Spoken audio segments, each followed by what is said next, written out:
Very efficient. I haven't written anything in a minute. My best thoughts lie in my lowest moments. A deep hot shoulder with ominous omens. Harmonious rhyme schemes about as bright as a high beam. I'm walking a tightrope and running a rat race, but coming in last place. Can tell you how that feel. The epitome of a congratulatory ribbon. Still is spitting sick and sending some in some. Isolated nigga second to none. Wandering looking for purpose. I'm lost, I know that for certain. Now take a look behind the curtain. More than easy, yeah, I never beat the odds. I do believe in God. I've been around the block. I took a couple steps, I couldn't keep the pace.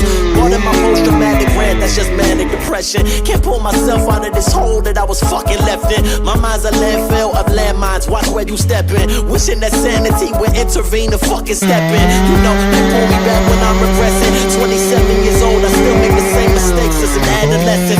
I'm brain dead half the time, I'm just a convalescence. Coughing and stressing from the pressure, about to light the essence. I live in hell, it's hard to tell. This weed is heaven sent it. So fuck Alexa Pro, this indica's antidepressant. Non-selective, narcoleptic, narcissistic, non-objective. Been subjected to the old convictions. Fucking intervention, interjecting with some